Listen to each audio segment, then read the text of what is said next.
Hello guys, welcome back to the channel. Today we are going to solve Leetcode 2579, count total number of colored cells. But before we actually talk about the question, थोड़ी inspiration की बात कर लेते हैं. I came across this very meaningful anecdote, a very meaningful short story. और उसमें होता कुछ यूं है कि there's this specific lady and she goes to Ustad Numan Ali Khan. For those who don't know, I don't think someone is there जिसको ये नहीं पता होगा कि उस्ताद नुमान अली खान कौन है. But he's an Islamic scholar and an educator who's working for the past so many years, for the past decade, in educating especially the Muslim youth with regards to the basic fundamentals, the basic reality of what Islam really is, what our deen really is, right? So there's this lady and she goes to Ustad Numan Ali Khan and she says, Numan, I both love and hate your work. अब आप अंदाजा लगा सकते हैं ये ऐसी बात सुन के किसी बंदे का रिएक्शन क्या होगा. Utter confusion, right? आप लव भी करते हैं एक बंदे का work and you hate it at the same time as well. How can that be possible and why is that actually in the first place, right? तो उस्ताद नुमान अली खान ने उन्होंने उनसे पूछा भाई ऐसा क्यों है. तो शी सेड कि आपके लेक्चर्स में सुनती हूँ and I really like them, the way you are talking about things, the way you are making me understand different realities of different aspects. But मसला ये है कि मेरा relationship with Quran is what your relationship with Quran is. मेरा अपना कोई relationship with Quran नहीं है. मैं आपके लेक्चर सुनती हूँ बट देन मसला ये है कि मैं घर जाके उसके बारे में कुछ खुद नहीं सोचती. तो मेरा तो अपना कुछ रिलेशनशिप विद द कुरान हुआ ही नहीं. ये बात उस्ताद नुमान अली खान को बड़ी पसंद आई and he shared this story in one of his lectures as well. इस स्टोरी का पॉइंट ये है कि there needs to be personalisation. किस चीज में? थॉट प्रोसेस में. देखें, किसी भी दो कोई भी दो बंदे हों, कोई भी तीन लोग हों, उनका दिमाग बहुत पर्सनलाइज, बहुत कस्टमाइज चीज होता है. हर कोई जो है वो अपने तरीके से चीजों को देखता है, अपने पर्सपेक्टिव से चीजों को देखता है, राइट? तो this is the point which I am actually trying to put forward in front of you. Coding हो या कोई और दुनिया की डोमेन हो, always think about things in your own way. ठीक है, मैं आपको मिसाल के तौर पे ये क्वेश्चन सॉल्व करना बताता हूँ कि ये क्वेश्चन इस तरीके से सॉल्व होगा. This is going to be the thought process, this is the intuition, this is the method and all the things. But then this is just a help. I don't want you to have the method which I use in order to think about things, right? This is very important. Have your own. All right. Now, let's talk about the question. Question says count total number of colored cells. बोलते हैं there exists an infinitely large two-dimensional grid of uncolored unit cells. You're given a positive integer n. Could be 1, could be 2, could be 3.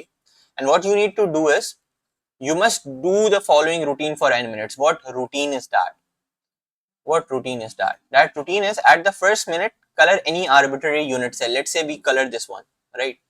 Every minute thereafter, color blue every uncolored cell that touches a blue cell, right? And we are talking about an infinitely large two-dimensional grid. So at the first second, what's going to happen is I'm going to see what are the cells which are touching a blue cell. So 1, 2, 3, and 4. All of these cells are touching this particular cell, so I color both of them. Over here, the answer was 1. Over here, the answer is 5, right? And for this particular example, then again, I had this previously. So this if touching both these cells, right? This. So again, if I calculate the sum, then 1, 2, 3, 4, 5, 6, 7, 8, right? So this was 5. 5 plus 8 would be how much? 5 plus 8 is I think 13. So the answer for 3 should be 13. So question is, whenever you're given questions like these, always think about what the very smaller test cases are going to be, right? Let's talk about n equals 4 and n equals 5, and then let's the reason why we are doing this is so that maybe we can maybe generate a pattern, right? Because this seems a question which is related to maths. Usually these sort of questions are related to math, right? So let's do something. Um, let's talk about this particular test case where n is given to us as 9. What's going to happen in that case? Now, one thing which you must have noticed is that n equals 1 was actually present in n equals 2 over here, and then n equals 2 was present in n equals 3 over here, isn't it? So can't I use the same logic in order to talk about n equals 4?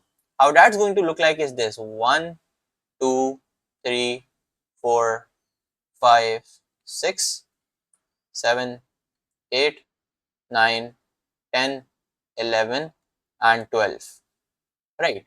So since the answer for this was 13, this would just be 13 plus 12, which is 25, isn't it? And I could do the same thing. I could do the very same thing for n equals 5 as well, right? If I talk about n equals 5, let's see what's going to happen, right? So that's going to look something like this. If I change the color over here, it's going to look 1, 2, 3, 4, 5, 6, 7, 8, 9, 10, 11, 12, 13, 14, 15, and 16. So what's 25 plus 16? That gives me how much? 30, 41, right? So 41 should be the answer for n equals 5. Now there's a very clear pattern that I'm observing, isn't it? A very clear pattern. Thing is, the only thing which we need to figure out now is how can I capture this and turn it into and convert it into a mathematical formula, isn't it? That's the only thing which we need to figure out right now. So let's observe. Let's use our observational capability at this point. Let's see. Let me erase all of these annotations. Over here, what I'm observing is there's just this one piece of block. Then how does the pattern grow? How does it grow? So I have 3 over here and then 1 and 1 over here. Good thing is I have 5 over here, 3, 3, 1 over here. This is emerging to be a pattern, right? I have 1, 2, 3, 4, 5, 6, 7. Okay, good. So 3, 5, 7. And then at both the sides, I'm going to decrement by 2. So 5, 5, 3, 3, and then 1. So this should be 9, isn't it? 3, 5, 7, 9. And then what I'm going to do is I'm going to decrement at both the sides. 7, 7. And this would be 5, 1, 2, 3, 4, 5, 5, 3, 3, and then 1, 1. That's it. You've successfully solved the question, isn't it? The only last piece which remains now is how to code this thing up. And that would be pretty simple, isn't it? Given what I would want you to do is actually pause the video at this point and code it up on your own. Right. So let's have a look at how we can actually solve this question. Okay. Let me open up Leetcode over here and let's see. So what I'm really saying is the pattern is something like this. If n equals 4, you do this. If n equals 5, you do this. So let's think about this. First of all, what we are going to do is obviously make an answer variable. We'll do that. We'll initialize the answer with 0. The first thing which I need to add to the answer variable is 7, which is what? Which is 2 into n minus 1, right? Which is 2 into n minus 1. Or in other words, you could also say if I decrement the I, let's say if I decrement the I, if I do n minus minus, if I make it equals to 3, then this would just be 2n plus 1. And that's exactly what I'm doing at this point. I initialize the answer as 0 and then I add this particular row to the answer, because this is the only row which is 1x, which is one time. Every other row exists in a pair, right? Then what I'm going to do is I'm going to start from 0 and I'm going to calculate the value of x as 2i plus 1. So again, when x equals 0, what is going to be 2i plus 1? It's just going to be this 1. I'm going to add this 1 2 times because it exists in a pair, right? Then I is going to increment. What is 2 into I? 2 into 1 plus 1, that's 3. So I'm going to add 3 2 times to the answer. Similarly, I'm going to add 5 2 times to the answer. So this very clearly takes O of n times, and you must remember I actually decremented the n as the very first step. Ultimately, we just return the answer. So let's see if this particular code passes all the test cases. Right, as simple as it gets. As simple as it gets. Right, meanwhile it's pending. I think there's some issue with my internet. Let's talk about what the time complexity and space complexity of this code is going to be. We can very clearly see over here that this particular loop at max is going to run for O of n times.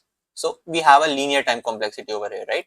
Given that whatever the value of n is, and our constraints, it's 10 to the power 5. So obviously, yeah, you will have to make sure that that the algorithm which you are writing runs in a linear time complexity or n log n time complexity. But yeah, we are going with O of n over here. We talk about the space complexity, that you can very clearly see we are just using one variable. That's it. So space complexity is going to be O of 1. I hope this video was helpful for you. And I'll see you in the next. I'll see you the next time. Till then, take care.